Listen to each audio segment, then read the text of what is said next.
देखिए स्टूडेंट्स, पिछली वीडियो में हमने एक्सरसाइज 1.4 के question number first and second complete कर लिया है। इसमें देखते हैं थर्ड क्वेश्चन।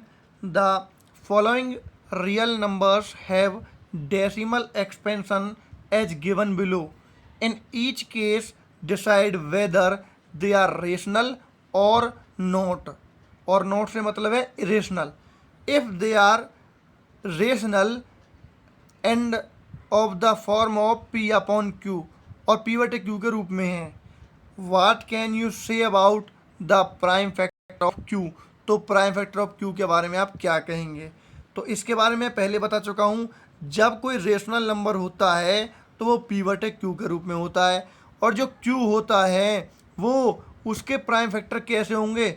2 और 2 एंड 5, 2 एंड 5 के प्राइम फैक्टर के रूप में होंगे, या ये कह सकते हैं 2 की पावर m या 5 की पावर m के रूप में होंगे। या तो 2 की पावर के रूप में लिख रहे होंगे या 5 की पावर के रूप में लिख रहे होंगे, अगर रेशनल नंबर होंगे तो हमें यही बताना जो रेशनल नंबर है तो उनके क्यू जो उनका क्या बनेगा।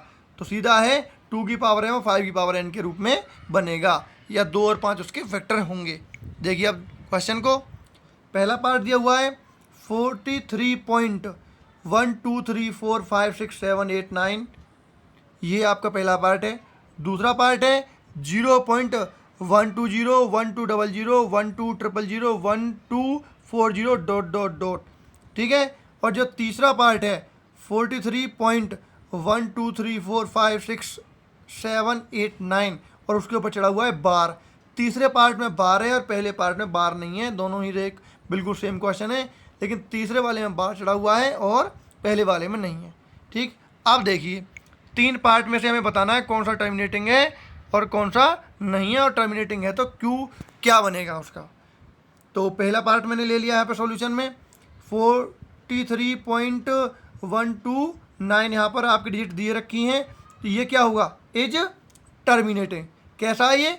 टर्मिनेटिंग, क्योंकि डेसिमल के बाद ये ख़त्म हो गया। जो आप सभी जानते हैं, डेसिमल के बाद जो पूरी तरह से भाग हो जाता है, ये सो हम क्या बोलते हैं? हम टर्मिनेटिंग। तो टर्मिनेटिंग है, so it is a rational number. तो क्या है ये? एक रेशनल नंबर है। टर्मिनेटिंग वाले को हम क्या बोलते हैं? रेशनल नंबर बोलते हैं। 9th क्लास में पढ़ चुके हैं आप। And prime factor of q, prime factor क्या कैसे कहलाएंगे फिर क्यू के? Are in the form of 2 की पावर m एंड 5 की पावर n। तो जो प्राइम फैक्टर इनके बनेंगे वो 2 की पावर m और 5 की पावर n के रूप में बनेंगे। ठीक है, जो भी हम प्राइम फैक्टर इनके निकालेंगे। क्लियर हो गई बात?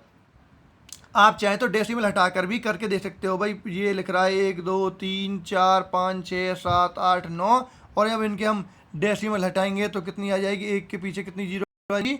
9 जीरो आ जाएंगी। और फिर उनके अगर हम उसके फैक्टर निकालेंगे तो वो 2 की पावर और 5 की पावर के रूप में आएगा, क्योंकि ये इस तरीके से 10 के रूप में लिख रहा है। क्लियर हो गई बात? फिर इसका अगला पार्ट, अगले पार्ट को देखो। अगला पार्ट है 0.12012120000001240 डॉट डॉट डॉट, ये डॉट डॉट चल रही है यहाँ पर।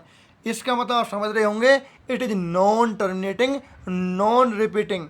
नॉन टर्मिनेटिंग नॉन रिपीटिंग, ये आपके 9th क्लास में आपको बहुत अच्छे से पढ़ाया हुआ है फर्स्ट चैप्टर के अंदर। जो नॉन टर्मिनेटिंग होते हैं, जो ख़त्म नहीं होते, उनको क्या बोलते हैं हम? Non terminating. जो भाग होते चले जाएं और पॉइंटों में आंसर आता चला जाए और बार बार अलग डिजिट आएँ, तो उसे हम नॉन टर्मिनेटिंग नॉन रिपीटिंग बोलते हैं। So it is a irrational number. तो ये कैसा नंबर कहलाएगा?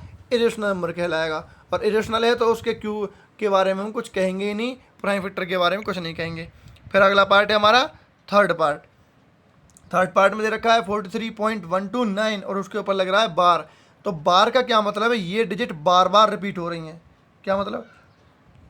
डिजिट बार बार रिपीट हो रही हैं। 43.12 लेकर 9 ये बार बार डिजिट रिपीट हो रही हैं। इसका मतलब क्या है? ये टर्मिनेट तो हो नहीं रहा, लेकिन डिजिट रिपीट हो रही हैं। It is non terminating but repeating. कैसा है? रिपीटिंग है। नॉन टर्मिनेटिंग और रिपीटिंग वाले को हम क्या बोलते हैं? हम रेशनल नंबर बोल देते हैं। So it is a rational number. It is a rational number. It is non terminating but repeating, so it is a rational number. And prime factors of Q will have factor other than 2 and 5। तो जो prime factor इसके बनेंगे वो उसके 2 और 5 के अलावा कुछ भी हो सकते हैं। 2 और 5 के अलावा कुछ हो सकते हैं। जब टर्मिनेटिंग होगा, रेशनल नंबर होगा टर्मिनेटिंग वाला, तो 2 की पावर के रूप में और 5 की पावर के रूप में आएंगे वो। और इसके अलावा अगर नॉन टर्मिनेटिंग है लेकिन बट रिपीटिंग वाला होगा, जैसे कि हमारा क्वेश्चन नंबर 3 है, नॉन टर्मिनेटिंग बट रिपीटिंग, इस तरीके से होगा तो उसके जो प्राइम फैक्टर बनेंगे, क्योंकि वो 2 और 5 के अलावा कुछ भी हो सकते हैं, will have prime factor other than 2 and 5। Clear होगी बात।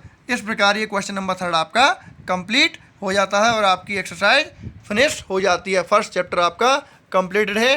नेक्स्ट वीडियो में बात करेंगे हम अपने नेक्स्ट चैप्टर की।